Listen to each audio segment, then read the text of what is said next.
Hello and welcome to Full Stack Web Development Bootcamp. In this video, we are going to learn CSS, which means Cascading Style Sheet.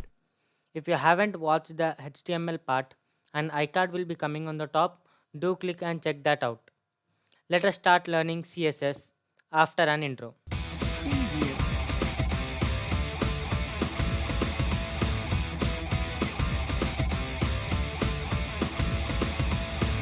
So we know that HTML is a structure of a website. If you take an example of a human, HTML is just a skeleton part of a website, and the tissues and skin and clothes are CSS of a website. So let us talk about the syntax of CSS. So we have a property and a value, and those value are of two types: the predefined or the user defined. User defined are those like we can set the value as a wish. Like if we want to increase the size or decrease the size, we can give the value as a wish. But predefined are those which are given already and we need to choose between them. Like we saw the target attribute and we have four options in that and we need to choose any one of them. Now the syntax is something like property, which means the color or something, and we need to give a colon and we need to give the value of that property. So it can be like color or font family. Now let us discuss how to link CSS in HTML. There are three ways to link CSS in HTML, and the first one is inline, which means inside the HTML tag we'll be using the style attribute in that and we'll be giving the property and value. So let us open our VS Code and watch inline CSS in action. So I have opened my VS Code. This is our project which we made using the HTML. I'll be closing this. So I opened my web development folder in which we have this video 1, video 2, and here we'll be using our CSS. So in our video 2 we have some content here. So for that what I will do is inline CSS is nothing but using style attribute in the opening tag, which means for this h1 this is the opening tag and in this we'll be using style attribute, and in that we have properties. So these all are the properties here: color, left, margin, background, opacity, cursor, float. So I will be using the basic property which is the color, and I will give the color as something royal blue, and the royal blue is the value. And let me save this and let me go with this go live. Check this out. The color of this h1 is changed because we used inline css in the opening tag. If you want, you can also do this with even this like style, and you can also choose the background color to something like this salmon, and when you save this, the background color of this h2 is changed. The next way is internal css, which means we will be using selectors to style the tags. So I will be giving the style tag in head. So what we can do is, coming back to the VS Code, I will just remove this and this, which are inline CSS, and in the head tag after the title I will give a style element, which is the opening and closing tag, and in this I will edit my file with the help of selectors.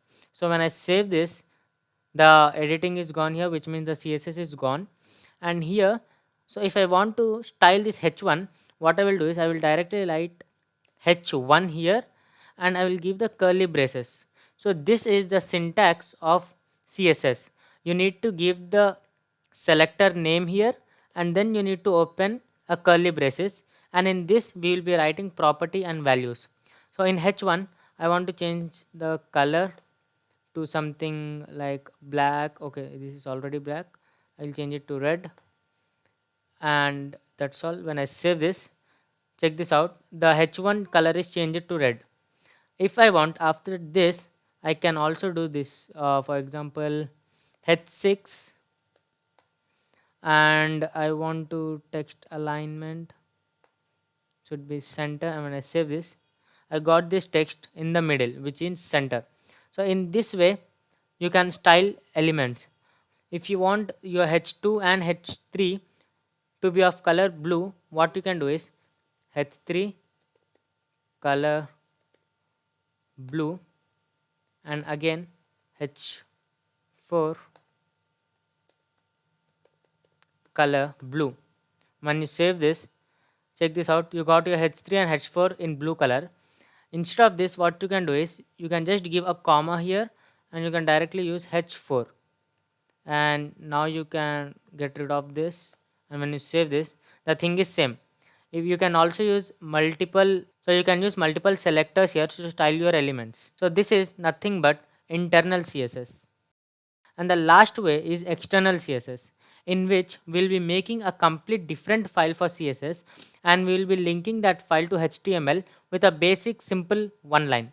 I'll be removing this style, or I can just comment out this, and when you save this again, now I will make a new file which says something like style.css. You can name anything you want, but the important part is that extension which says .css.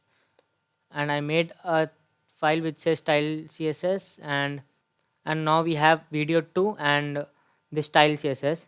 What you can do is you can link this after the title. What you can do is you just need to write this link, and here we have the css, right?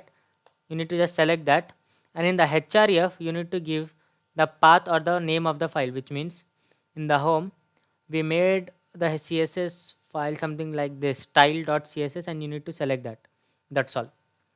And now what if you write this inside style css, which means here I will be writing h1 and color is red.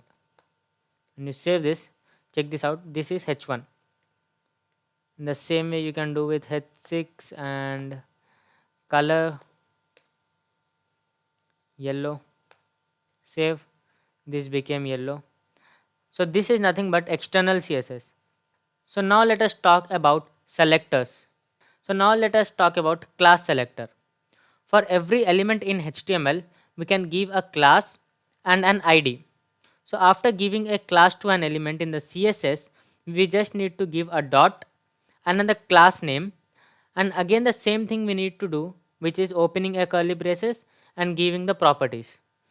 So you can also give the same class to many elements as you wish, and you can give multiple classes to a single element also. What if I want to give, I will remove this, with the hell I will comment out this, and see we don't have any style here.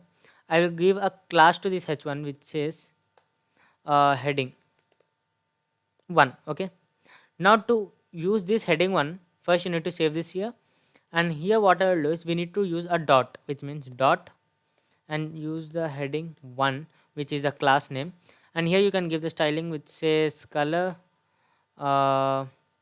violet, and when you save this, check this out, the color is changed here. So this is the using of classes. Okay, what if you want to use the same thing to this h4, you can just directly give a class attribute here, and you give something like heading 1. This is the name of the heading, right? You also use this heading 1. If you want, you can use, remove this 1 from here, it doesn't matter. And when you save this, see the color of this h4 is also changed, and you want the color of this and this to be same, but you only want this to be in the center. So what you can do is you can create an other class which says something like middle, just for the convenience, and text alignment should be center, and save this, and the class name I used here is middle, right? So here after the heading 1, you just need to give a space and add that name which says middle, and when you save this, see the properties of this css here and the property of this heading 1 are applied to this h4 because we gave two classes here. So this is nothing but css with the help of classes. And now let us talk about the id selector. So after giving an id to an element in the css, we just need to give a hash and the id name, and again the same thing we need to do is opening the curly braces and giving the properties. The thing here with id is you cannot give two ids to a single element, and you cannot give same id to different elements, which means I gave an id here for the p tag, which says something like paragraph, and you cannot give the same id to any other element, and you cannot give any other id to this, which means here I gave two classes, right? You cannot give like this for the id. So to access the id, what we can do is, in the styling we used dot for the class, in the same way we need to use hash, and then paragraph, which is the name of the id, and you can use something like, let me use the color to tomato and save. See, the color of the paragraph is changed with the help of this id, which means we styled the element with the help of the id. So this is nothing but the id selector. So now let us talk about pseudo selectors. We have different states for an element. So let us talk about states. If you have a link and when we hover over that, the link goes under hover state. And if you have already visited that link, it will go under visited state. This is normal, right? What you can do is you can use a and colon, and after that you can use this something like visited, or let me use hover here, hover, and background color should be yellow green. And when you save this, see, nothing's changed now, but when you take your cursor onto this, see, the background color is now changed to this green. If you want, you can also do this like a visited, and the color of this should be yellow. So as we have already visited the link, this became yellow.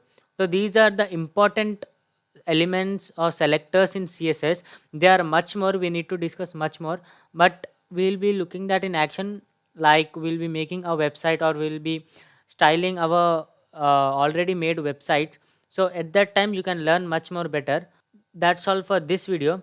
So we have discussed the inline css, internal css and external css, and we have also discussed how to select the elements and how to style them using classes and ids, and we have also discussed about this pseudo selectors. So that's all for this video. I will meet you in the next one. Bye bye.